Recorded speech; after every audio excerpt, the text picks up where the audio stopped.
Hello everyone. Now we will discuss about first come first serve scheduling algorithm.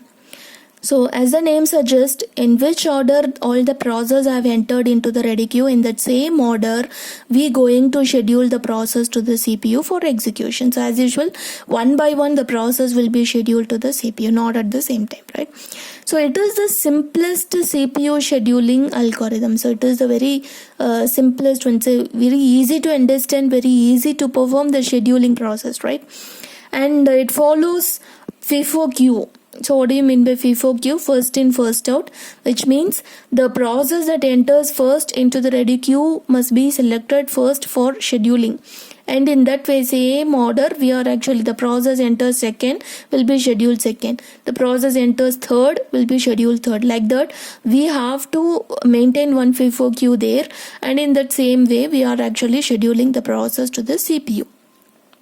So what are all the advantages and disadvantages? So it is very simple to perform, right? So because we are not going to make any specific decision to schedule all the process, the way it is into the system, in that same way we are actually performing the scheduling process. So it is very simple to perform it. Another one is disadvantages. It's waiting time. We need to calculate the waiting time for all the process, whatever we have scheduled for the set of process we have in the ready queue. If you check it out, the waiting time, if you follow in this scheduling algorithm, it will be quite long. Okay, so we'll discuss with an example how we are getting a long waiting time. So if you look at this, there is one example given. So here we have 3 number of process, and these 3 number of process which is named as P1, P2, P3. So we have arranged the process that enters into the ready queue, because in that same way we are going to schedule the process to the CPU. So that is what first come first serve scheduling. And their corresponding burst time is also provided here, which is nothing but, for the first process its burst time is 24, for the second process its burst time is 3, and for third process its burst time is 3. So what is burst time? Which is nothing but the time that it takes for execution by the CPU. That is what burst time, which is also named as service time. Okay, and the next one, in some textbook it is given as burst time, and some other textbook they are actually mentioned it as a service time. And here the arrival time would be 0 for all the process. We don't have any specific arrival time. So all the process that enters at the same time in the system, so that is what the arrival time. When it enters into the system, that is what arrival time. We are not calculating the time when it enters into the ready queue. So I am telling when it enters into the system, that may differ, right? So that is what arrival time.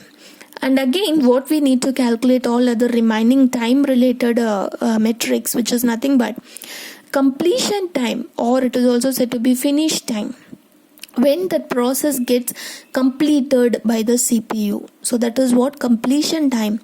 Turnaround time. So as we all know, what is turnaround time? The time it takes between the process has been submitted to the system and it leaves from the system. So that is what turnaround time. So we need to calculate the entire time, how long it exists in the system. That is what turnaround time.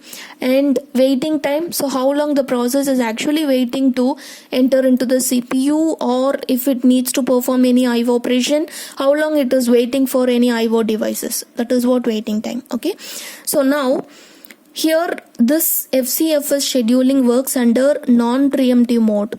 Non-preemptive mode. What do you mean by non-preemptive mode? Which is once you have given or you have scheduled any of the process to the CPU, it starts its execution and it will never come out of the execution before it terminates. That particular process terminates. Otherwise, before that particular process needs any IO operation or any IO devices. Okay, so unless and until if it does not if the particular process does not terminate or it does not wait for the IO operation, the CPU will never leave that process. The process will not be released from the CPU. This is what non-preemptive mode. Okay, so this FCFS will follow non-preemptive. It works under non-preemptive mode. So let us see. So in order to calculate all this completion time and this turn, so I have given already, but how to calculate these time related things I will tell you. So in order to calculate this one, before that we need to draw the Gantt chart. So this is the chart which is used to represent easily when that particular process has been arrived and when it gets over, right? So when the execution of that particular process is completed, so that we can get it with the help of this Gantt chart. So we have to draw the Gantt chart. So initially we have the process P1, P2, P3. So in that same order we are going to schedule. So what is the first process that we need to schedule? That the process P1. So it arrives at the time 0, right? So we have scheduled the process P1, and what is its burst time? Its burst time is 24. So the time it takes to execute by the CPU, right? Process execution, how long it is actually executing its operation by the CPU, that is what burst time. So the first process takes 24. So what is this time units? It is given as just milliseconds. You can represent like that. So 24 milliseconds it is just taking for the first process, and for the second process, so after the completion of the first process only we can schedule the second process. That is what FCFS, because it works under non-preemptive mode. So only after the completion of process P1, otherwise if it is waiting for any IO operation, at that time only we can schedule the second process, otherwise we cannot schedule. So the second process has been scheduled only after the completion of process P1 at time 24, and afterwards we are scheduling this particular process P2, and it takes another 3 unit of time for the as the burst time, right? So when it will be completed, it may be completed at 27. It will be completed at 27. And again, after the completion of process P2, we are alerting the third process, which is in the ready queue, so to the CPU for execution. So it takes another 3 units of time. So it will be completed at 30 milliseconds, right? So these are all the completion time of these 3 processes. P1 gets completed at 24, P2 gets completed at 27, P3 gets completed at 30. So we can write it easily by representing or by referring this Gantt chart. Okay, and afterwards we can calculate the turnaround time. So what is the turnaround time? So I will tell you one easy method how to calculate the turnaround time. So if you subtract the completion time, this arrival time from the completion time, that is what turnaround time. So in this problem we don't have any different arrival time for each and every process. We have the same arrival time, so the same completion time will be given for turnaround time. So how long the process is actually exist in the system? The first process exists till 24, and second process exists till 27. Third process will be completed only at 30. So only at that time it will leave from the system, right? And the next one, what is the waiting time? Waiting time, which is nothing but we can calculate the waiting time by subtracting this turnaround time by the burst time. Okay, so if you subtract this burst time from the turnaround time, then you will be getting the waiting time. If you subtract like this, so what is the value you are getting? 24 minus 24, it is 0, because at the time 0 itself we have scheduled this process P1, though it arrives at same time, that is at 0. So it is not actually waiting. Okay, it is not actually waiting. When it enters directly, we are just telling that we are scheduling to the CPU, right? So its waiting time is 0. And the next one, second process gets the CPU only at the time 24, so its waiting time is 24, and third process gets the CPU only at time 27, so its waiting time is. So we can calculate easily by subtracting this turnaround time by burst time. So if you subtract it, you can get the waiting time. 27 minus 3, which is 24, 30 minus 3, which is 27. This is what waiting time. Now we need to calculate what is the value of average waiting time. So what is the average waiting time? So if you look at this, how to calculate average waiting time? So we need to add all these waiting time and divided by the number of processes. So here we have only 3 processes, so we are just dividing, and you are getting 17 milliseconds. This is what average waiting time of this particular problem with the help of FCFS scheduling. right? Now, if you change the order of the process that enters into the system, so if you change the order how it enters, so instead of P1, P2, P3, if you change it as P2, P3, P1. Okay, we have changed the order. So first we are getting P2 process, then P3, then P1. And its arrival time, again it is 0 only for all the process. And what is this burst time? Burst time is nothing but 3. For the second process we have the same burst time. We have not changed the burst time here, so we have changed only the order of the process that enters into the ready queue. In that same order only we have to provide all the process to the CPU, right? So their corresponding burst time has been written here. Now what is the completion time? So now the completion time of the process may changes, right?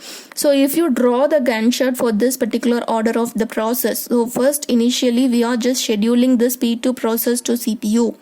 And what is its burst time? It gets completed at 3 units of time. Then second process, we are going to schedule process P3. Its burst time is 3, so it gets completed at time 6.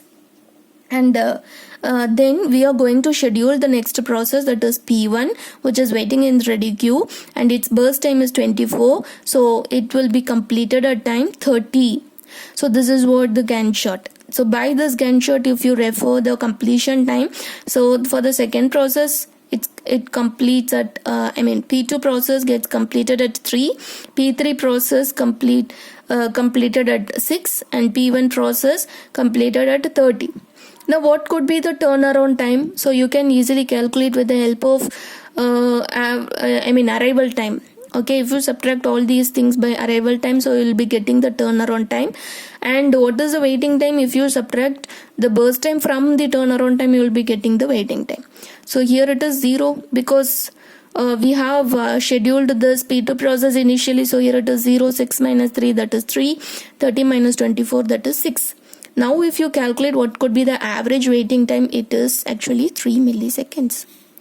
So if you look at this, it is 3 milliseconds. Here it is 17 milliseconds for the same problem.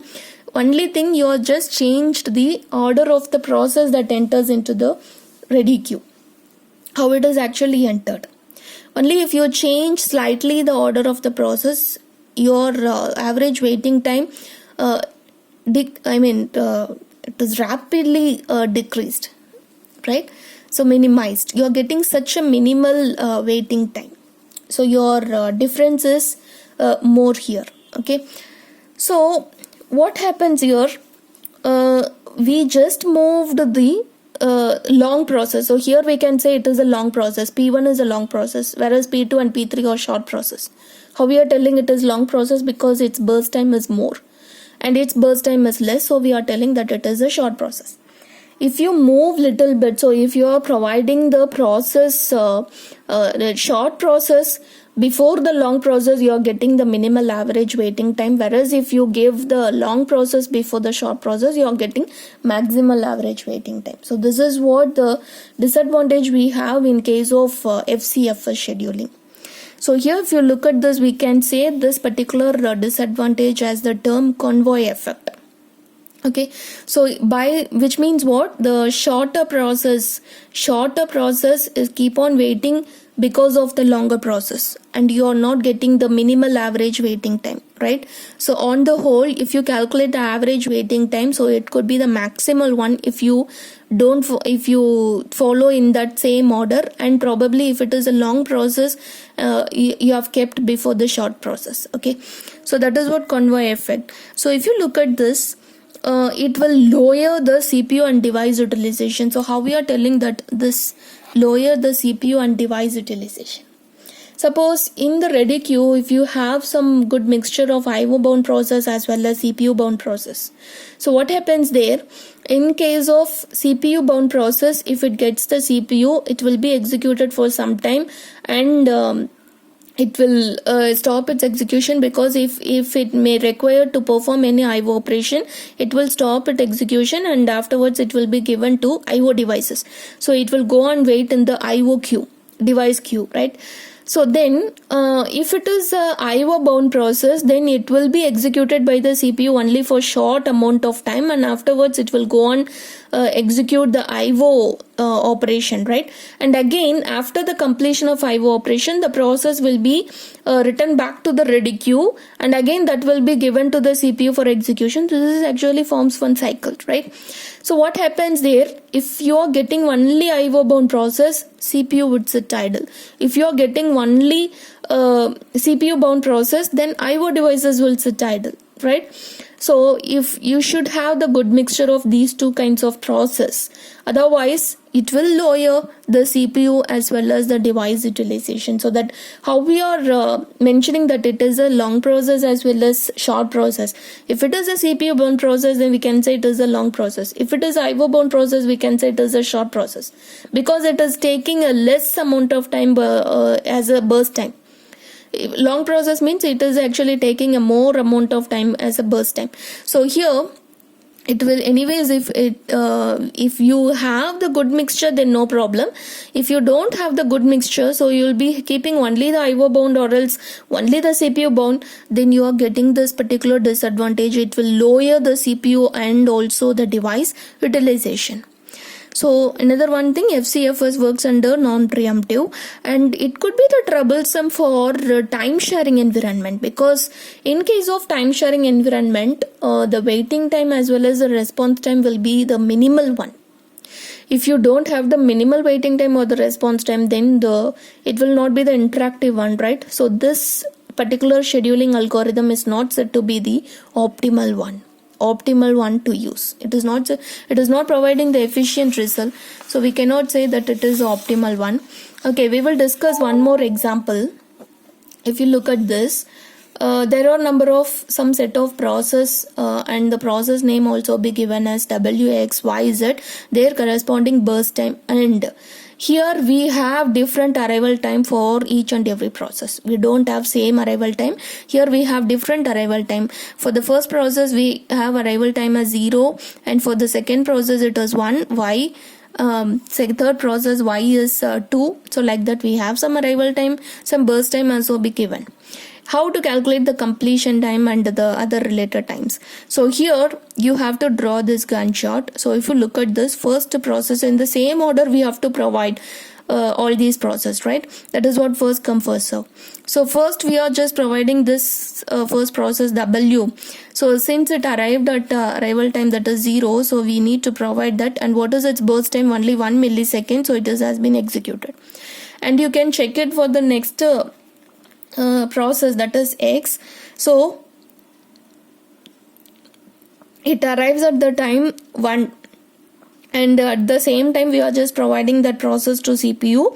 So what is its burst time? It is 100. So it is taking it gets completed at 101 time units, right? And the next process we are actually providing, and its burst time is 1, just 1. So it will be completed at 102, and next process we are just scheduling, and its burst time is 100, so it will be completed at 202.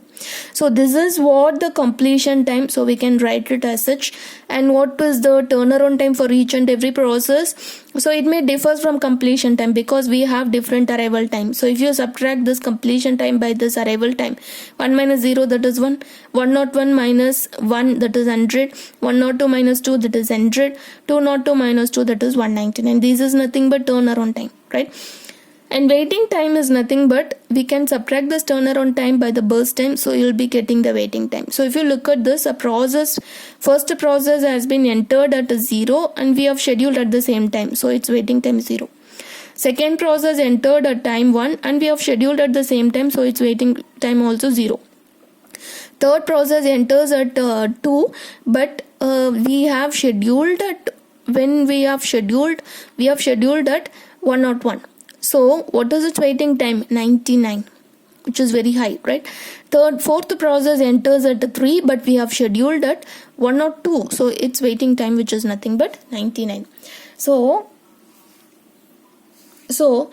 if you calculate the average waiting time, so you are just getting 123.75 milliseconds. So here also there is a convoy effect, because this particular short process, so here if you look at this Y process, which has only one millisecond as the burst time. And for X process, if you look at this, its burst time is 100. It is a long process, it is a short process. So short process is waiting for execution of the long process. So since its burst time is very less, so if you give in this order, so if you move this particular process before this long process, then you may get the minimal waiting time. So that is what convoy effect, right? So it may lower the CPU or device utilization. So this could be the disadvantage we are actually facing in first come first serve scheduling algorithm. Thank you.